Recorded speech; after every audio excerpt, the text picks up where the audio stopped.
Oi, gente! Bom, no vídeo de hoje vamos ensinar sobre o continente africano e o comércio com o Atlântico. Espero que vocês gostem.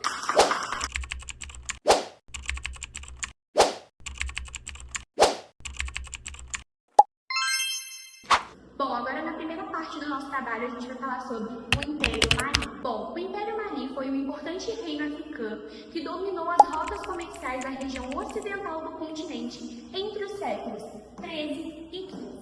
Após o seu encerramento, os territórios que antes pertenceram ao Império agora pertencem aos portugueses, por conta de uma relação que eles tiveram entre o Império Mali e os portugueses. Os portugueses estavam interessados nas rotas comerciais de Mali e principalmente na rota comercial do Saara, que foi muito importante, principalmente no tópico de extração de escravos. Bom, Portugal começou a exercer poder absoluto na África Ocidental, principalmente utilizando o medo como arma, como os militares, e aumentar as áreas de extração, principalmente de ouro, o que foi muito bom para Portugal. A partir dessa herança de área territorial que foi dada a Portugal, Portugal conseguiu garantir domínio sobre as rotas comerciais daquela região, o que foi muito importante para as extrações dos escravos. A liderança era centralizada e o governante era Mansa, o que você preferir.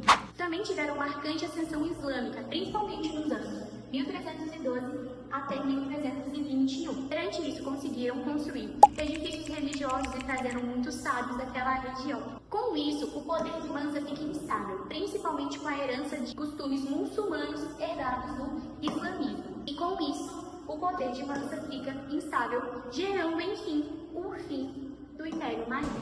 Bom, gente, agora no segundo tópico a gente vai falar sobre portugueses no Antigo Mali. No século XV foi quando verdadeiramente os portugueses começaram a explorar aquela região de verdade.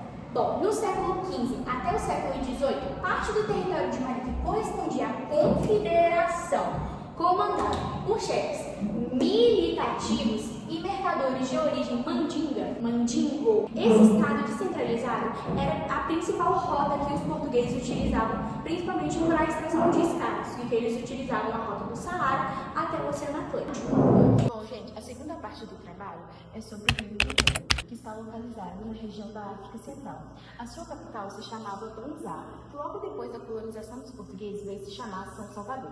O seu governo era uma monarquia centralizada na mão do rei, que era chamado de manicômio. Mas ele também contava com a ajuda dos chefes locais para organizar as províncias e para fazer que a sociedade seja uma sociedade bem estruturada. A sua economia baseava-se na agricultura, na caça, na pesca e no comércio escravo entre armas e tecidos, que eles trocavam os escravos por armas e tecidos com os portugueses. Veio a ter um declínio no século XVII, com crises internas e guerras internas também entre tribos. Veio enfraquecer o poder do rei, o manicômio.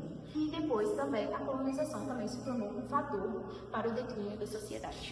Bom, gente, o próximo tópico que a gente vai estar falando vai ser sobre os portugueses do Congo. Esse primeiro contato, entre os portugueses e o Reino do Congo aconteceu em 1433, quando o navegador português Diogo Cão desembarcou na região do Congo. A partir dali, os dois reinos começaram a se aproximar mais. Em 1491, o rei congolês ele se batizou e adotou o cristianismo. O seu filho, Dom Afonso I, teve o governo de 1509 a 1540 e ele foi um grande defensor do cristianismo.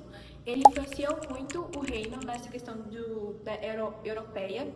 Ele mandou vários jovens congoleses para se batizar em Portugal e ele fortaleceu muito a influência portuguesa. Os portugueses, além de tudo, além desses interesses religiosos, eles buscavam muito também o tráfico de escravos, onde os comerciantes saíam da ilha de São Tomé e iam para a região do Congo, trocavam armas por escravos. Além das mudanças religiosas, Portugal também influenciou muito na questão política, já que antes o modelo do Congo era de sucessão matrilinear, onde os futuros reis eles eram escolhidos pelos parentes da parte da mãe.